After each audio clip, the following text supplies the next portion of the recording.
Oh, tubes. I rushed through part 6 again because it pisses me off, man. This Basil character. Okay. So, I told client relations at Concordia everything that I wanted them to know, right? I didn't want to talk to them. This Basil character kept like calling my voicemail and leaving messages. He really needed to talk to me about what happened. So really, I saw it as a fucking CBT exercise. I could do this. I could not get pissed off at him. This could fucking, it could just be another fucking opportunity. And so I go ahead and I call him, and he's doing what I described earlier, just like oversimplifying the whole thing, like turning it into something that was a lot, a lot less of what it actually was. Like he's belittling me to make me feel like I'm fucking silly, like I'm overreacting. And then I said, well, fuck, I had rhabdomyolysis and you didn't fucking tell me. And he kind of quietly flipped out. Who told you you had rhabdo? What the fuck? That's why I said earlier that this nurse fucking, like, she may have ruined her career doing this because she wasn't supposed to tell me that. Who told you you had rhabdo? Immediately, I'm not fucking telling you, Basil. Who the fuck are you? Your fucking mom told you I had rhabdo. Why the fuck didn't you? Why didn't your doctors tell me? And so the cat's out of the bag, and then it gets into all this shit about the Health Act. Like, when I asked him if he knew the Health Act, he laughed. He was more fucking belittling me, like, ugh. Why would you be bringing up this fucking important thing? Like, how the fuck do I know the Health Act? Because they teach us about it in social studies when we don't go to fucking schools like Westgate. We learn our fucking rights in Canada. Fucking mongoloid. So it turns into that, and I let him know that I don't want any more contact with Concordia. I'll give them a full breakdown of what happened when I give it to everybody else. So, like, I'm really upset. I have to go ahead and get just drunk on my face after this happened. Something I shouldn't have done. Finally, just before I leave, the doctor finally comes to tell me about this rhabdo and all this shit. And I finally, like, this is days late. And I start talking about like how trippy it was, but then I stop. Like, what the fuck am I talking to this guy for? And just stop it. Like, I'm probably never gonna tell anybody the things that fucking happened here. And he gives me a big thumbs up. Like, he's under the impression that I'm talking about something else. I'm not going into detail about the fucking crazy shit I've seen.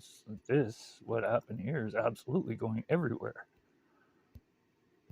Absolutely. Like, who the fuck do you people think you are? So it turns into that. I leave and I go home and I'm fucking doing my shit. I'm fucking following through on my promise. I give them my little fucking Google review as I said I would, and fucking I've got the entire incident written from start to finish in fucking detail. And a half hour from giving my little fucking Google review and fucking 4 different identities, I get a fucking call from some old lady. She's client relations for fucking Concordia. Fuck, man.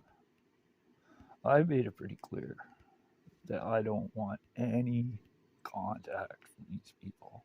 I've also made it clear that the reason I don't want any contact from these people is because I get immediately triggered.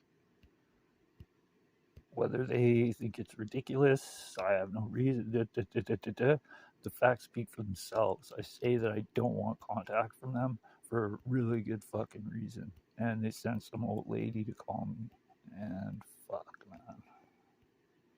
At this point, I'm still fucking filled with fucking malice aside from having gone through this. I fucking scream at this old lady. Like, you, what the fuck are you doing fucking calling me, you stupid fuck? I go all over, like, all the members of the Mennonite Brethren that I've had to deal with. And, like, that was a real pressing issue because while this is all happening, I'm hearing fucking propaganda, like commercials for this fucking church and this fucking Mennonite Brethren going through the hallways. All this is happening. And, like, what the fuck? And everything I know about that community and having been a part of it,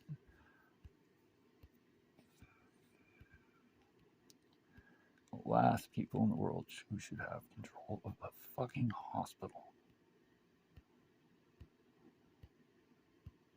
Fuck. So yeah, I probably made this old lady cry. I told them not to contact me again. They did anyway. Fuck. So armed with, like, now I know that, like, this is just sickening. The whole system, this entire province is like just one giant fucking small town. And it's obvious that they think that we can just sit in a circle and hold hands and ask Christ for forgiveness, and then I can just get back on my feet and start fucking living in this great place and all this shit. Unfucking real, man. So, Raquel Doncho, I say once again, you want to get up on fucking stage and start talking about your fucking champion of fucking the people. This all started with an apprenticeship under one of you fucking world's greatest contributors. I could fucking name him right now. And I named him to the fucking apprenticeship board. I named him to fucking so many people and attached him to the deeds that came with fucking being forced to fucking deal with him in order to get my certification. You know, putting myself in a position to be able to make sense at doing my fucking job instead of being a fucking stuttering fucking idiot. Putting effort, like, this is all the cost of putting an effort into Manitoba while fucking taking yourself seriously, not being willing to slip into being a fucking sellout piece of shit. Do it. Wrap yourselves in a flag, put yourselves out there. Fuck. This is fucking all coming out one way or another, whether it's in secret and I get to leave or whether I fucking die and you're all put on fucking parade. I don't fucking give a fuck. So, peace out, Concordia Hospital, province of Manitoba. Fuck yourselves. Otherwise, I feel alright, tubes.